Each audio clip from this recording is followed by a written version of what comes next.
I am not a historian, but neither are you. So, how about we the people learn this stuff together?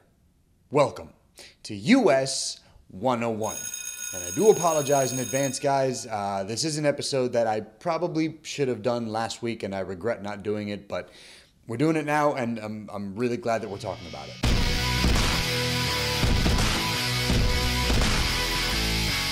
How about we start off today's episode by playing a game, guys, okay? Here's how the game works. I'm going to describe a scenario to you, and then after I finish describing it, you are going to tell me what that scenario is, okay? All right, let's begin. All right, so in this scenario, the military is rounding up a large group of people and placing them in detention centers. Okay, you with me so far? Here's the second clue. It isn't just adults that are being rounded up by the military and put in detention centers, but it's also children as well, okay? Starting to get an idea as to what you think the scenario might be. Here's your third clue. Your third clue, this group of people that are being rounded up and put into detention centers, adults and children, have instilled a great deal of fear in the American public. Okay? Starting to come up with an answer. I've got one last clue for you. The majority of the people in this group are American citizens. Yeah, I know what you were thinking. You were probably thinking that I was talking about the show that's currently going down at the U.S.-Mexico border, right? What with all the kids being ripped away from their parents and being put inside of these cages inside of detention centers, all to serve as a deterrent for people to stop crossing the border illegally, or for that matter, to just stop claiming asylum at the border. But no, I was not talking about that. I was in fact describing a scenario that happened in the United States during World War II. In 1942, following the bombing of Pearl Harbor by Imperial Japan, President Franklin Delano Roosevelt signed Executive Order 9066. And what this executive order did was it ordered the military to relocate over 100,000 Japanese Americans from their homes into what were called internment camps. So why did this happen? Why did the U.S. decide that it was a good idea to relocate over 100,000 American citizens into internment camps? Did it solve anything? Did it help the war effort? Let's go ahead and dive into that. And as always, let's start off by reminding you that with this story, context is key, perspective is everything. Number one rule in history. So we have to start the story back in the mid-1800s when a large group of immigrants were coming to the United States. On the East Coast, it was primarily European immigrants, Italians, Germans, Irish people, but on the West Coast, it was mostly people of Asian descent, Chinese people, Japanese people, and so on. Now, I've actually talked about this on a previous episode of US 101. If you guys want to click that link right up there, you can go ahead and watch it. So I'm not going to rehash everything that I talked about in this episode, but I will say that when a lot of these immigrants, a lot of these Chinese immigrants, Asian immigrants were coming to the United States, a lot of people that were living in the United States were not fans of it, because of the fact that they were worried that the workforce, the labor force, their jobs were going to be taken away by these immigrants, or their wages were going to be cut in half because of the fact that the workforce was getting bigger due to the number of immigrants coming to the country. And since these concerns were being brought up by mostly white male Americans, Congress went ahead and passed a number of acts that dealt with immigration. And one of those acts was called the Chinese Exclusion Act, which banned Chinese laborers from coming to the United States outright. Additionally, there was also the National Origins Act of 1924, which barred pretty much all Asians from being able to come into the country. And then there was the Asian Exclusion Act, which stopped Asians from becoming citizens of the United States. As for the Asians that were already living in the United States at this time, a lot of them, again, living on the West Coast, primarily in states like California, Washington, and Oregon, they were already facing a good amount of racism. There was quite a bit of anti-Asian sentiment in the late 19th century and early 20th century, mostly from a lot of Americans who considered themselves, quote-unquote, natives of the country. These natives or nativists believed that Asians coming over to the country and living in the United States would sully the American way of life. So Japanese immigrants and their kids that were born here, which meant they were automatically citizens of the United States, were already having a tough time just adjusting to a new country and a new way of life. And then, following December 7, 1941, things did not get any easier for them. Even before the internment camps, guys, even before FDR signed Executive Order 9066, only hours After Pearl Harbor was bombed, the FBI went ahead and descended upon Japanese communities and rounded up Japanese community leaders, religious leaders, rounded them up and shipped them off to facilities in places like North Dakota and Montana. And these people never even had a chance to call their families and tell them, this is where I'm going, this is where I'm being held for some reason or another. They just vanished. No one knew where they went. 1,200 Japanese people were rounded up and sent to these facilities. And not only that, but the FBI, J. Edgar Hoover's bureau, went ahead and raided tons of homes of Japanese Americans to try to see if they had any sort of contraband in their house, to see if any of them were siding with the Imperial Japanese cause. Now, on February 19, 1942, FDR signs the now infamous Executive Order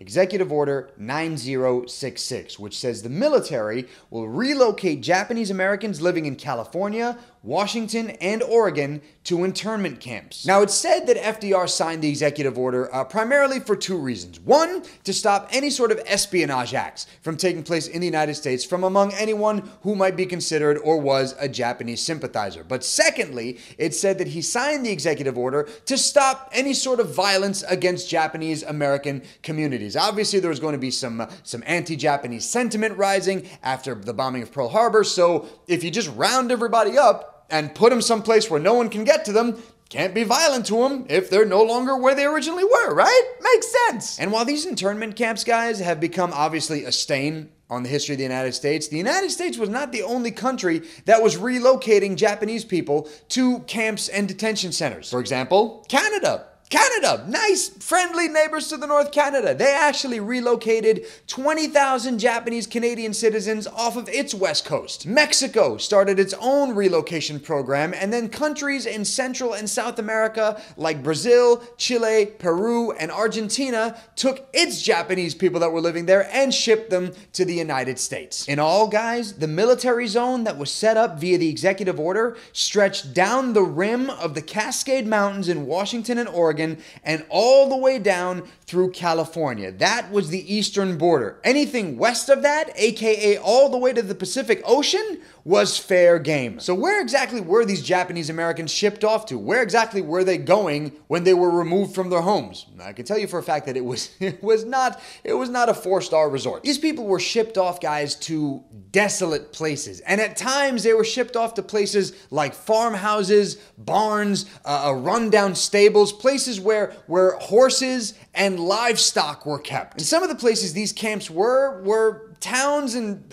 areas of the United States I've never even heard of before, guys. Places like Tule Lake, California, Rower, Arkansas, Hart Mountain, Wyoming, Topaz, Utah. You ever heard of any of these places? No, and neither have I. But I tell you what, if I want to make somebody disappear, I'd probably dump them off in one of these spots because I'm pretty sure no one would ever look there. And as to what these camps were like in terms of living conditions, let's just say they weren't places that fond memories would be created. Many of these facilities that the Japanese were placed in had horrific sanitation systems. And for that matter, oftentimes there were food shortages. You couldn't feed everybody that were placed in these camps. Oh, and did I also mention that all these internment camps were surrounded by barbed wire and armed military guards, and even times at these internment camps, some people died because they were shot by these guards because they got too close to the boundary of the camp. Furthermore, while you could work in the camps, you were allowed to have a job. Some of the Japanese Americans in these camps did have jobs like doctors, teachers, farmers. The thing is, though, they couldn't be paid more than what an Army private made. Do you know what an Army private made in the United States Army during the era of World War II?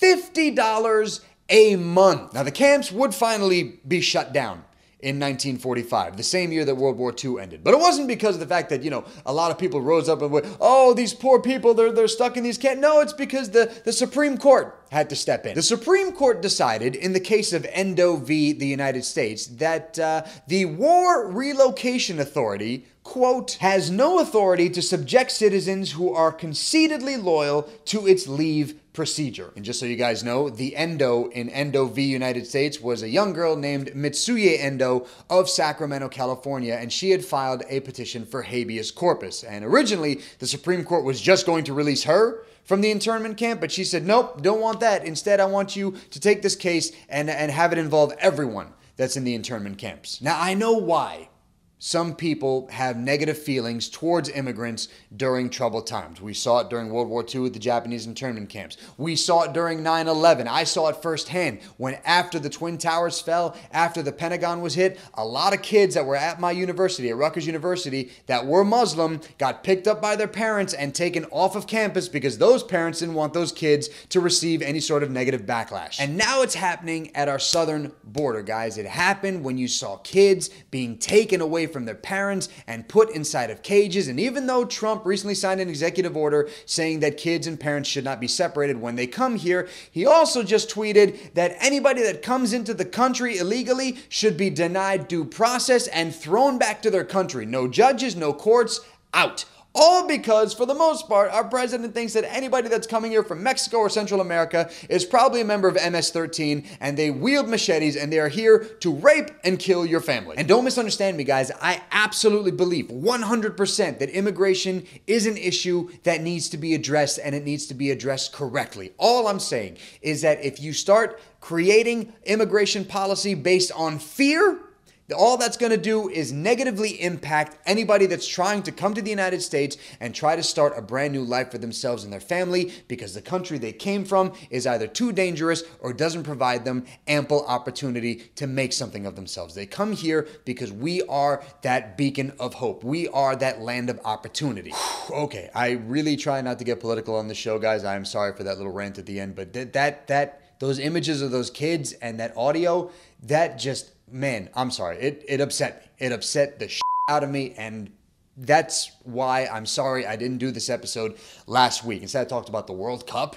Seems kind of trivial now, but I should have done this episode last week, and I'm sorry that I didn't, but again, I'm glad that I finally got around to it. And that is it for this episode of US 101, guys. Thank you for hanging out with me. I know that this was kind of a heavier episode, but it is a point in American history that I have wanted to talk about for a while. And I feel that in the times that we are living in now, just seemed a lot more relevant than at any other time. Thank you guys so much for watching the show. Thanks to all of you that have subscribed to the channel, for liking the videos, for sharing them, for leaving comments, and getting involved in discussions on these videos. I really love that and appreciate that you guys go ahead and do that. You can follow US 101 all throughout social media: Facebook, Twitter, Instagram, Snapchat, all those links down below in the description box. Guys, I'll see you next Tuesday for an all-new episode of US 101. Until then, I am all done. I got nothing else.